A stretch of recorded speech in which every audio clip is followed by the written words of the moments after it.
call it the compulsory listener competition. The compulsory quiz. Compulsory quiz. And okay, so get texting, get emailing, and they could be really brilliantly clever, but the less the better. Yeah, exactly. We want to preferably just be able to turn up on the day and do them. Yeah. And the other thing is, if we do your competition, then you win a prize. Yeah, so this is pretty desperate all around in a way, really, isn't it? Because we're just saying... You might even win a prize like the tickets to the free concert. Yeah. But might be as good as that. We're still going to continue with our own ideas that we have to actually put some work and thought into. We've got a big one on the boil. Big boil. We've got a big boil. And we're just up against it a bit at the moment because we're putting the finishing touches on our DVD. And it's all a lot of work and going through rushes and all. Yeah. Now this will mean nothing to people who never used to watch our old show on Channel 4, but just in case you did and know why we're on here and people care about us, we got a DVD coming out soon, and a few people have emailed in about it, and it's looking really, really amazing. The actual disc. Yeah. Yeah. Yeah. It's amazing, and it plays, and it's going to be about 2.5 hours of fun. We wanted a double disc, but they only gave us one. Yeah. Chris Morris gets a double disc, and you know what the truth is? He's a kind of a genius. Double discs are often rip-offs. Are they? Why? Yeah. Well, I've discovered while doing our DVD, you can fit 220 minutes of material. That's what we're being allocated. Onto a single-sided DVD. Yeah. A lot of double DVDs, they just spread the material thinly, charge twice the money. That's right. More stuff, but it's not. It's just the same amount of stuff spread on two discs, double the price. Yeah, you get a collector's edition thing, and the extra disc might only have 20 minutes of so-called exciting behind-the-scenes material, which is just an EPK, That will not be the case with the Adam and Joe DVD, which will send though, for goodness sake.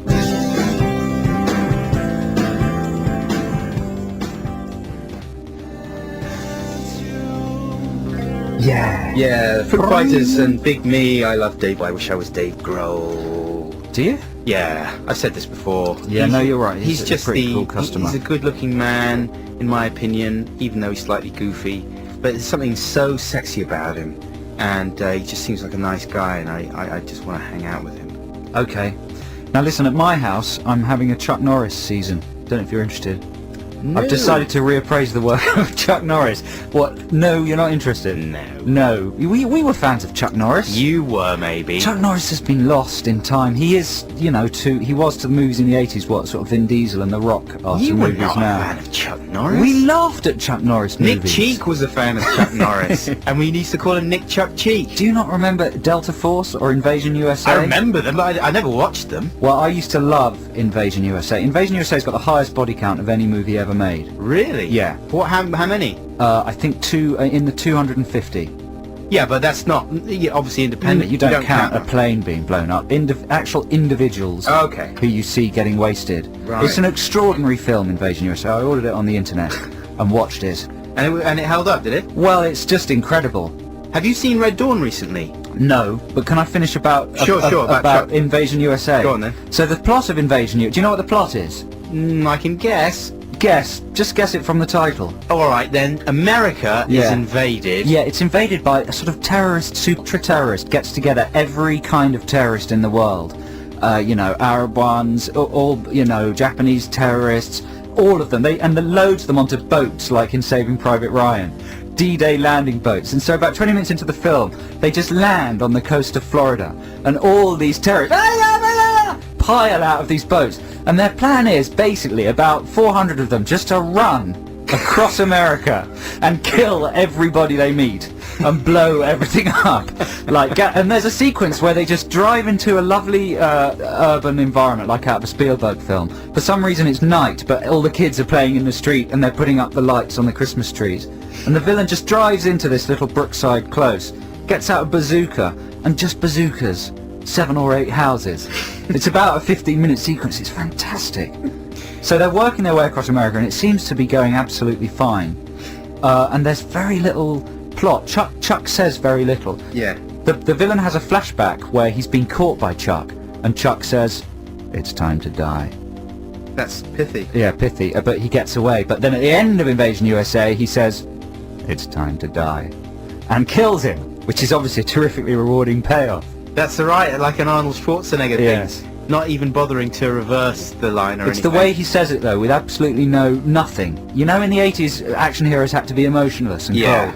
Well, Chuck Norris was beyond emotionless. Just absolutely nothing. That's right, because mentioning Schwarzenegger, there's none of the camp that Schwarzenegger had, is nothing. there? There's nothing. Chuck is just nothing. He just means business. He's got a pet armadillo.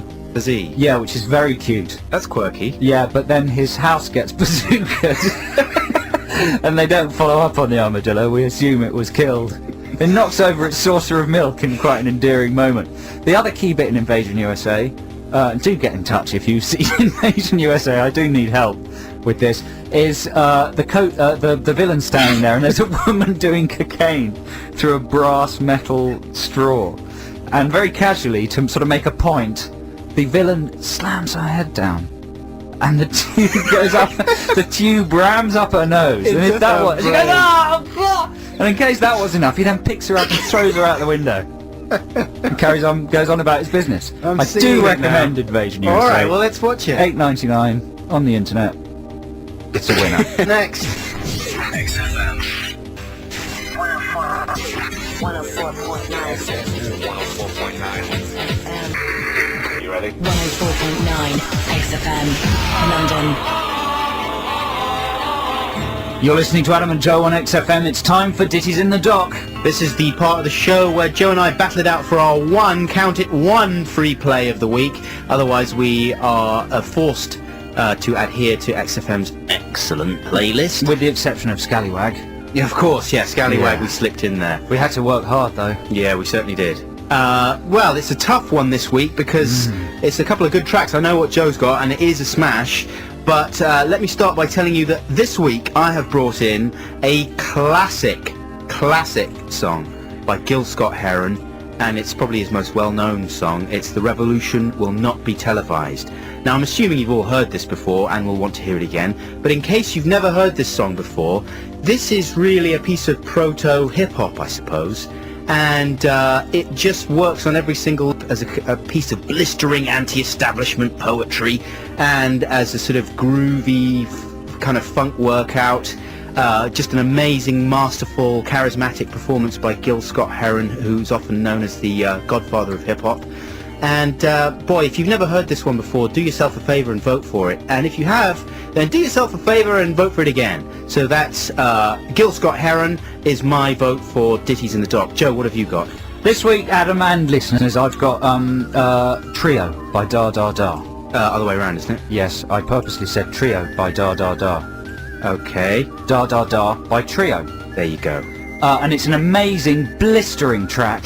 And boy, do yourself a favour, because if you like Germans talking at you, saying things you don't know what they are, then this is the track for you. What was the machine called they did it on? I do not know. I do not know. I think it was a Casio VL tone or something. Trio by Da Da Da is I keep saying it the wrong way round. Da Da Da by Trio, because I've written it the wrong way round.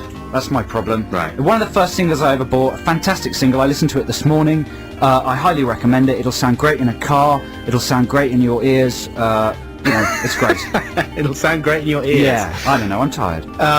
Call 0871 221 222 1049. We'll take the first 5 callers, best of 5 wins. Everyone who gets put on air for this Ditties in the Dock segment will go and see Keane tomorrow night and get a free Keane album, which is a big deal.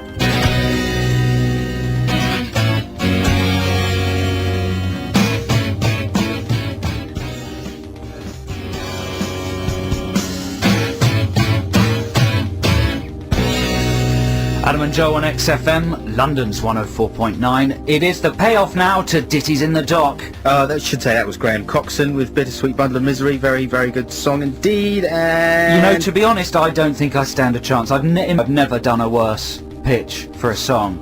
I've never actually got the name of the song wrong 3 times before. you want to remind people what you voted for? Or what you were I was pitching Da Da Da by Trio. There you go. And I was pitching The Revolution Will Not Be Televised by Gil Scott-Heron. And we haven't been trusting our producer, Brian. We think he's been a little bit bent and twisting the results. So this week I pressed my ear to the receiver, I listened to every single call and I watched him write it down. And it was a very, very close battle, despite my appalling pitching. So, let's find out who has won, Gil Scott or Trio. Best of 5, we'll take 5 calls. Kate, are you there? I am here. Is it Gil or Trio? No, it's da da da. By Trio, that's 1 for Trio. 1 for Trio, straight from the off.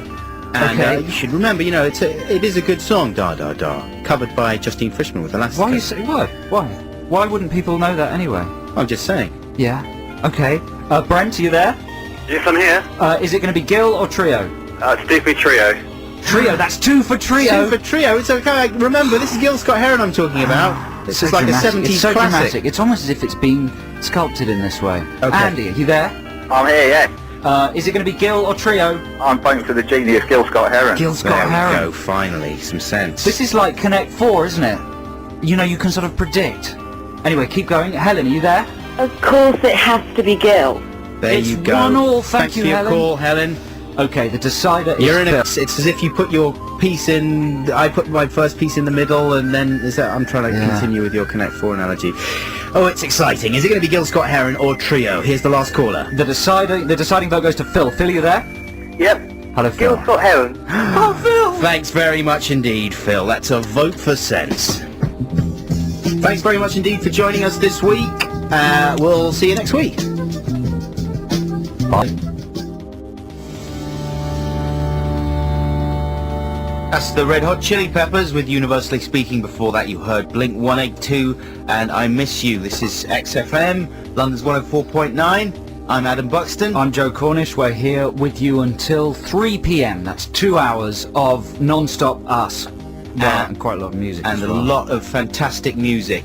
Yes, it's the Adam and Joe radio show on XFM. It's the national radio show of the year. Is it? Yes. Says who? Well, I do. You know, it's in England, so it's national, and it's on this year. It's dealing with things that happen in the year. Wow. So it's the national radio show of the year. And we've got loads of new, 2 new items coming up for you in the next 2 hours. That makes an average of 1 item per hour. Haven't we even got more than that? Well, we've got our new movie club. Yeah. That's 1. We've got the afternoon play. Yeah, that's 2. They're the 2 new items. Oh, I see, but we have more than that. We've got more In the old show. items. Yeah, we have celebrity regression, and it's quite a hard one this week. Good. Last week's was too easy. It was too easy, wasn't it? What was Yeah. it last week? I can't remember. Neither can I. It was it Contact? No, that was the week before. Oh, it was Swayze. Swayze. It was Swayze. My Way or the Far Highway. too Swayze. Far too easy. Well, this week it's, I don't know, it's quite easy, but I want you to get all 3 films right, and then you'll be in the prizes. What kind of prizes have we got? We've got Katie looking after us today in the production booth. Tickets for 13 cents. 13 cents could be yours, and donuts. Plus, we've also got Ditties in the Dock coming up towards the end of the show, and I'm going to be playing a pretty exclusive play of Charlotte Hathaway's new single, Charlotte Hathaway from Ash. They're trying to stop me playing it here. So if I say I'm going to play it, then you can't stop me, because there'll be a huge reaction from the listeners. Wow, it's like Pump Up the Volume. Yeah. You're like Christian Slater. Yeah. Hard Harry. Yeah. And what was that other show? Oh no, it was What was the Oliver Stone movie about the Talk Radio. Talk Radio, that's right. Barry Champlain Yeah. with Eric Bogosian. And so shall we explain what the movie club's going to be then? Yeah, the idea is to copy what Oprah Winfrey's done very successfully in the States. And Richard and Judy copied Oprah Winfrey and started up a book club, and now we're going to copy Richard and Judy. And the idea is that you nominate a book each week. This is Oprah and Richard and Judy's idea, is they nominate a book Can I each just week. say, Yeah. isn't it Oprah? I like to say opera. Like going Yeah, to the opera? well then, yeah, exactly. I've just been watching opera. Okay That then. makes me sound more sophisticated. Fine. So they choose a book each week, and then all the viewers read it, or most of them do, and then everyone comes and chats about it the following week. So we're going to do the same, but just with a really bad film on telly. And you've picked a film. Well, what I've done is I've picked 3 films, and I'd like listeners to call in and vote which one they would like to have on Adam and Joe's Bad Movie Club this week. So we'll tell you about those films in a while. And also, shall we explain a little bit about our new play segment? Yeah, afternoon play. Afternoon play. It's very much like the kind of thing you might hear on Radio 4, possibly written by Alison Pearson or something. It's kind of a domestic drama about middle-class folk. but it's very exciting, and you have the chance to influence which way the play goes. Shall we say to steer the narrative? Oh yeah, that's Yeah. a much better way of putting it. You, the listener, have a chance to steer the narrative, if you will, simply by phoning in afterwards and voting for which way you think the play should